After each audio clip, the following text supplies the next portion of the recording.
नमस्कार दोस्तों, स्वागत है आपका आपके अपने YouTube channel the acute traders में। दोस्तों, आज के वीडियो में हम USD INR के बारे में चर्चा करेंगे। जैसा कि रशिया और यूक्रेन का वार अपने पीक पर है और 7 से 8 दिन हो गए हैं, वार नहीं रुक रहा है और आपने क्रूड के भाव भी देखे हैं, बहुत तेजी से ऊपर की तरफ जा रहे हैं और USD INR भी तेजी की तरफ रुख किए हुए हैं। इन सभी के बीच में दोस्तों डेटा और चार्ट की मदद से आगे का पैटर्न समझने की कोशिश करते हैं।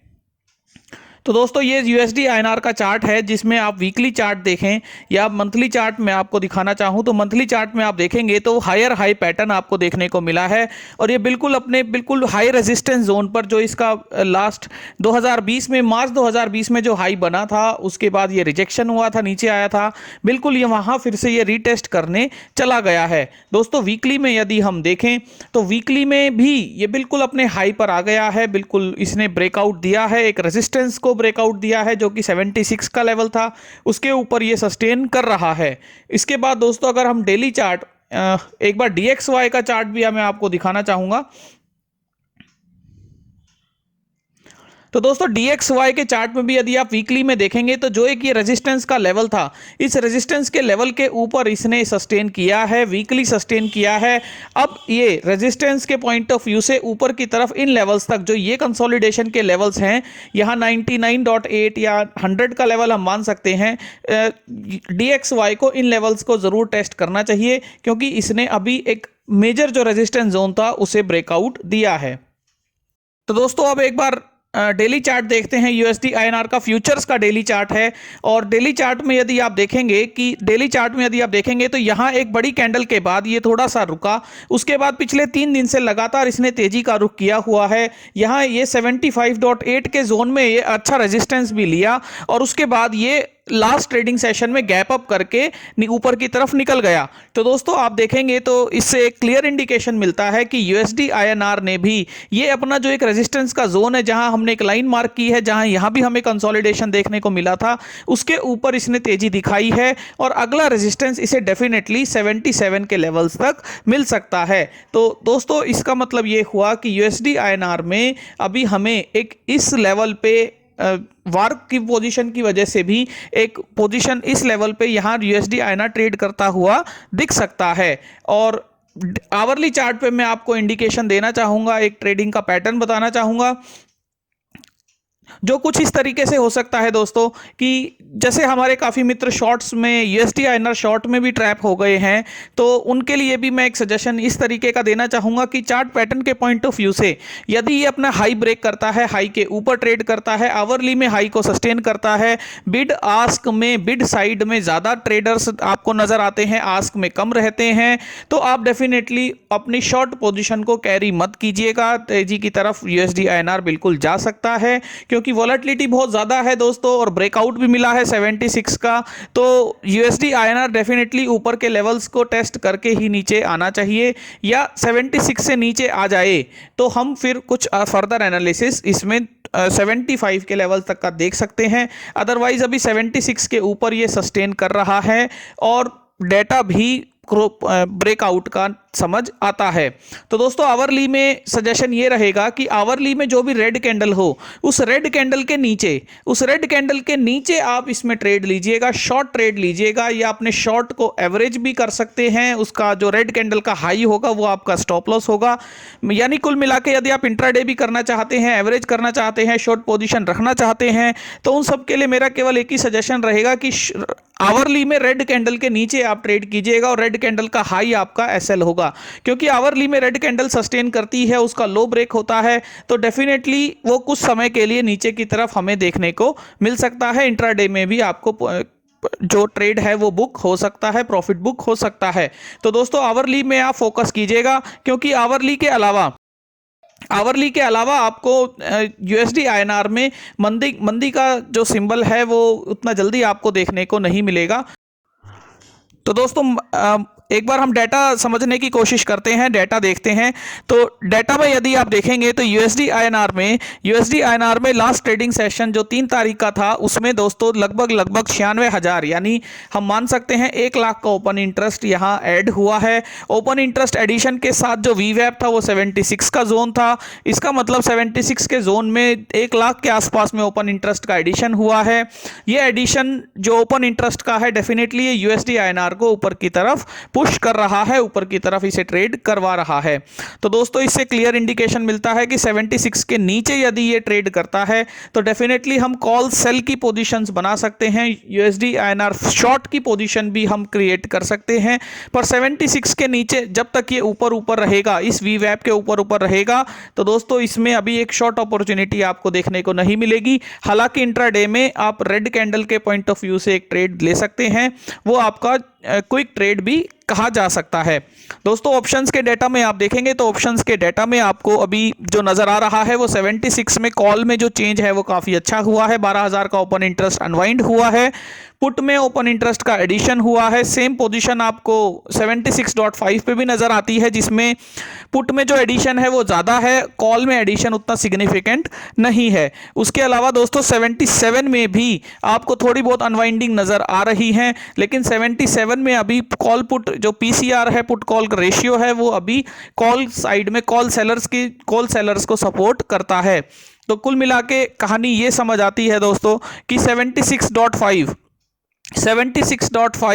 के आसपास में यूएसडी आईएनआर 76 के आसपास में यूएसडी आईएनआर इस मंथ के लिए अपना बेस बना रहा है। 76 के ट्रेडर्स अपनी पोजीशन को तेजी से छोड़ रहे हैं और 76 में पुट में पोजीशंस का एडिशन हाईली किया जा रहा है। तो दोस्तों इसका मतलब ये भी हुआ कि 76 के नीचे की जो पुट्स हैं, जैसे 75.5 की पुट है 21 पैसे पे यदि मुझे मिल रही है तो कुछ क्वांटिटी में मैं इसे शॉर्ट करके एक अपॉर्चुनिटी देख सकता हूं। जब यूएसडी आईएनआर 76 के नीचे यदि आता है तब मैं इसको हेज करने के बारे में सोचूंगा, तो उससे पहले मैं इसे शॉर्ट कर सकता हूं मंथली में। और यदि हम वीकली में देखना चाहें तो वीकली में भी ये जो पोजीशन है, ये जो वैल्यू है, ये अभी 6 पैसा मिल रही है। तो वीकली में एज पर ट्रेंड हम 75.75 पर भी बेट ले सकते हैं। शॉर्ट अपॉर्चुनिटी पुट शॉर्ट करके नीचे की लॉन्ग कर सकते हैं, यानी बुल पुट स्प्रेड यहां बना सकते हैं।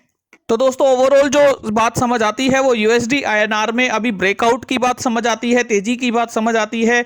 यूएसडी आईएनआर वीकली में भी काफी स्ट्रांग नजर आ रहा है। यूएसडी आईएनआर डॉलर के पॉइंट ऑफ व्यू से भी ब्रेकआउट दिया है। हालांकि ये हाई रेजिस्टेंस जोन है, हाई रेजिस्टेंस है, यहां से अगर ये रिवर्सल आता है तो वीकली में कोई भी रेड कैंडल के नीचे जब वो ट्रेड करना शुरू करे तो हम इसमें एक short positional point of view से भी ले सकते हैं। हालांकि अभी मैं रिकमेंड ये करना चाहूंगा कि आप इंट्राडे में ही पोजीशन अभी ट्रेड कीजिए। तेजी की तरफ दोस्तों मैं अभी इसे ट्रेड नहीं करूंगा यूएसडी आईएनआर को, क्योंकि तेजी में अभी हम ये भी मानते हैं कि आरबीआई का ये स्वीट सेलिंग जोन हो सकता है। आरबीआई 76 पर इसे बार बार डिफेंड भी कर रहा था, उसके बावजूद यूएसडी आईएनआर ने जब ब्रेकआउट दिया तो आरबीआई यहां भी इंटरवीन करके इसे वापस 76 के जोन तक लाने की पूरी कोशिश कर सकता है। तो एक बड़ी रेड कैंडल हमें ऐसी भी आरबीआई के पॉइंट ऑफ व्यू से देखने को मिल सकती है। इसी वजह से मैं यूएसडी आईएनआर में यहां बाइंग अपॉर्चुनिटी ना ढूंढकर मैं इन लेवल्स पर यूएसडी आईएनआर में एक सेलिंग अपॉर्चुनिटी देख रहा हूं। यदि यहां से बाय बनता है तो मैं उसे इग्नोर करूंगा, और यहां से यदि एक सेल बनता है तो मैं डेफिनेटली आवरली कैंडल के पॉइंट ऑफ व्यू से उसे ट्रेड करने की कोशिश करूंगा। पोजीशंस अभी मैं इंट्राडे रखने की कोशिश करूंगा। उसके अलावा पोजीशन आप कैरी फॉरवर्ड करें तो एक प्रॉपर हेज के साथ कैरी फॉरवर्ड करें। हेज दोस्तों कुछ इस तरीके से हो सकता है जैसा मैं आपको पे ऑफ में दिखाना चाहूंगा।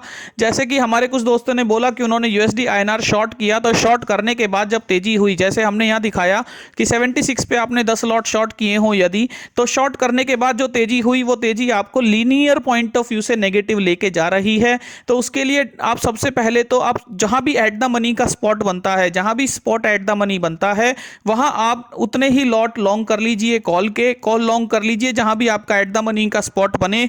तो उससे क्या होगा कि जितना प्रीमियम आपको पे करना पड़ रहा है उतने ही प्रीमियम पर आपका लॉस जो है वो रुक जाएगा। जो लॉस आपका एमटीएम में नेगेटिव आ चुका है वो तो डेफिनेटली तेजी में और बढ़ सकता है, लेकिन उस बढ़ते हुए लॉस को रोकने का एक सॉल्यूशन ये होता है कि आप ऑप्शन में उतनी ही क्वांटिटी लॉन्ग कर लीजिए, सो दैट कि इस प्रीमियम के बाद जब ये प्रीमियम होगा, जब ये प्रॉफिट आफ्टर 77.1 यानी अगर ये 60 पैसे का आपने लॉन्ग किया 76.5 का मंथली का, तो 77.1 के ऊपर तो एटलीस्ट आप लॉस नहीं बुक करेंगे। जितना मर्जी ऊपर चला जाए आप उसमें लॉस बुक नहीं करेंगे, आपको न्यूट्रल स्टांस मिल जाएगा, लेकिन एटलीस्ट आप मेंटली फ्री हो जाएंगे 77.1 के ऊपर, जितना मर्जी तेजी हो उसके पॉइंट ऑफ व्यू से।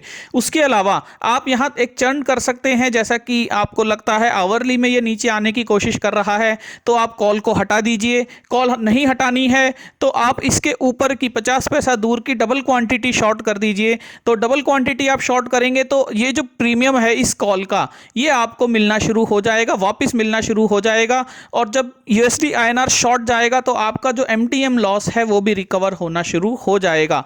कुल मिला के आप फर्स्ट पॉइंट ऑफ व्यू से तो आपको कॉल लॉन्ग करनी चाहिए, और कॉल लॉन्ग करने के बाद जब आपको मेंटल रिलीफ मिल जाए, जब आपको ये नजर आए कि एक पर्टिकुलर नंबर पर मेरा लॉस जो है वो सस्टेन हो गया है, वो लॉस चाहे 10 लॉट में 11,000 हो, 60 लॉट में 66,000 हो, वो लॉस कुछ भी नंबर हो सकता है, लेकिन अगर वो लॉस आपका रुक गया है, सस्टेन हो गया है,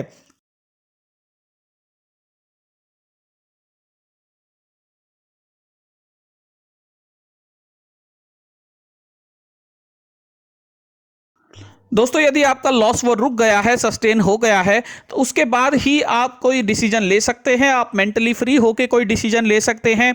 तो मेंटली फ्री होकर डिसीजन लेने के लिए आप उसमें पुट शॉर्ट की अपॉर्चुनिटी भी ढूंढ सकते हैं, रेशियो में कॉल शॉर्ट की अपॉर्चुनिटी ढूंढ सकते हैं, वीकली में कॉल शॉर्ट की अपॉर्चुनिटीज ढूंढ सकते हैं। आपकी डायरेक्शन जो पॉजिटिव है वो शॉर्ट डायरेक्शन है जिसमें आपको पॉजिटिव रहेगा, तो आप लॉन्ग डायरेक्शन को हेज मान के वहां वैल्यूज को चर्न कर सकते हैं। जैसा हमने यहां लॉन्ग किया, तो अगर ये नीचे जा रहा हो, मेरी पॉजिटिव साइड में वापस जा रहा हो, तो मेरी ये कॉल फंसेगी, ये कॉल लॉन्ग फंसेगी। तो इसका पैसा निकालने के लिए मैं 50 से 75 पैसा दूर की कॉल्स को डबल क्वांटिटी में सेल कर दूंगा, जो वहां वैल्यू मिलेगी उससे इसका प्रीमियम मेरा पे होता रहेगा। और इसका प्रीमियम पे होने के साथ साथ, क्योंकि ये शॉर्ट फ्यूचर नीचे जा रहा है, तो मेरा जो फ्यूचर का एमटीएम है वो भी मेरा रिकवर होना शुरू हो जाएगा। तो इस तरीके से दोस्तों आपको जो ह्यूज लॉस होता है, ह्यूज एमटीएम लॉस होता है, नेगेटिव आपका लीनियर लॉस होता है, उसे आप सबसे पहले रोकिए। कोई भी आप स्ट्रेटजी बनाएं, आप हेज उस तरीके से लीजिए कि आपका डायरेक्शनल जो लीनियर लॉस हो वो आपका ना हो। और जब लॉस आपका रुक जाता है तो उसके बाद आप अलग अलग स्ट्रेटजीज या अलग अलग तरीके सोच सकते हैं कि प्रॉफिट को थोड़ा सा कॉम्प्रोमाइज करके या न्यूट्रल करके आप अपने लॉस को कैसे रिकवर करें। तो दोस्तों इस तरीके से बताना चाह रहा था मैं कि आप इस तरीके से भी ट्रेड कर सकते हैं, और यदि लॉस अनबियरेबल आपको लगता है तो आप उसे बुक भी कीजिए, क्योंकि एक बार लॉस बुक हो जाएगा तो उसके बाद आप नई पोजीशन मेंटली फ्री होके भी सोच सकते हैं। जब तक आप लॉस में रहेंगे आप पोजीशंस को नहीं सोच पाएंगे, आप पोजीशंस को आप नहीं चेंज ओवर कर पाएंगे। तो दोस्तों ये मेरा एक छोटा सा सजेशन था यूएसडी आईएनआर में जो शॉर्ट पोजीशन में ट्रैप हैं उनके लिए। और आगे जो हमारा व्यू था वो हमने आपके साथ शेयर किया कि यूएसडी आईएनआर में अभी ब्रेकआउट की पोजीशन समझ आती है जब तक आरबीआई हाईली इंटरवीन नहीं करता। आवरली कैंडल पे हमें रेड कैंडल के नीचे यूएसडी आईएनआर ट्रेड करना शुरू करेगा तो हम वहां एक शॉर्ट अपॉर्चुनिटी इंट्राडे के पॉइंट ऑफ व्यू से समझते हैं। और यहां जब हमें रेजिस्टेंस वीकली चार्ट पर जब हमें सप्लाई के इंडिकेशंस मिलेंगे तो उसके बाद ही हम इसमें एक शॉर्ट पोजीशन लेंगे। लॉन्ग पोजीशन की तरफ मेरा अभी बिल्कुल रुझान नहीं है, लॉन्ग पोजीशन में अभी ट्रेड नहीं कर रहा, और मैं यूएसडी आईएनआर में वीकली या मंथली जो पुट की राइटिंग है वो अपॉर्चुनिटीज़ में फाइंड करने की कोशिश करूंगा बिल्कुल, कि पुट मैं दूर की राइट करके इसमें प्रीमियम्स को ले सकूं। Thank you.